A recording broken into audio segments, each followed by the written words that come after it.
কালারটা কি দিছে যা মধু মধু এই যা খান ওই 1 লিটার বোতলটা নিয়ে যা। আজকে সন্ধ্যাকালীন রস খেতে আসলাম। খেজুরের রস খুবই সুস্বাদু এবং মজাদার একটা খাবার। আর এর মধ্যে সন্ধ্যাকালীন রসটা হচ্ছে সবচেয়ে মজাদার এবং সুস্বাদু। তো আজকে রিন্টু ভাইয়ের নিমন্ত্রণে সন্ধ্যাকালীন রস মিলে সন্ধ্যাকালীন রস খেতে আসলাম। সন্ধ্যাকালীন রসটা দেখতে যেমন সুন্দর, খেতেও তেমনই মজা। তো রাত্রিবেলায় চলে আসলাম সন্ধ্যাকালীন রস খেতে।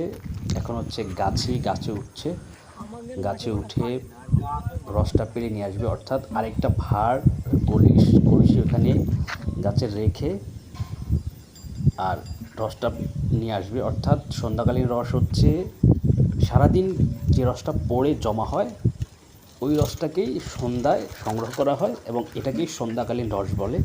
আর সন্ধ্যাকালীন রসটা খুবই সুস্বাদু হয়। তাই এর আগে কয়েকবার যশোর আসার পরে অনেকবার রস খাওয়া হয়েছে, কিন্তু সন্ধ্যাকালীন রস খাওয়ার জন্য বারবার রিন্টু ভাই বলতেছিল আর কয়েকজন নিমন্ত্রণ দিচ্ছিল যে সন্ধ্যাকালীন রস খেয়ে যাওয়ার জন্য।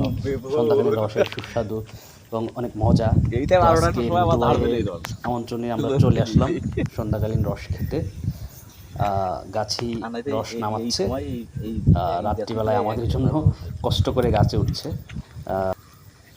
বলে রাখা ভালো যে যশোর ঝিনাইদহ এই এলাকাটা খেজুরের রস এবং গুড়ের জন্য বিখ্যাত।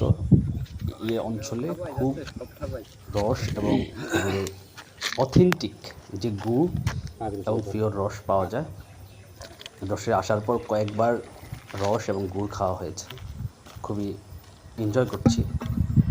যশোর এলাকায় চাকরি জীবনটা, এখানের মানুষ খুবই অতিথিপরায়ণ এবং নিমন্ত্রণ দিয়ে থাকে সবসময় বাসায় যাওয়ার জন্য বিভিন্ন আয়োজনে। তার প্রেক্ষিতে আজকে রস খাওয়ার জন্য রিন্টু ভাইয়ের আমন্ত্রণে তার এলাকায় আসলাম। জায়গাটা খুব সুন্দর এবং পরিবেশটাও অনেক আরামদায়ক, শীতল বাতাস, চারিপাশে মাঠ, খুব ভালো লাগছে। একেবারে মন ভরে রস খেলাম। আর সত্যি সন্ধ্যাকালীন রসটা অনেক বেশি মজাদার। অন্যান্য রসের চেয়ে সন্ধ্যাকালীন রসটা আসলে মজাদার। খুব ভালো লাগলো, খুব সুন্দর একটা না সময় তবে কাটলো। রস আসলে একটা মজার জিনিস। ধন্যবাদ মজার জিনিস। আমাদের সুন্দর অথেন্টিক রস খাওয়ানোর জন্য।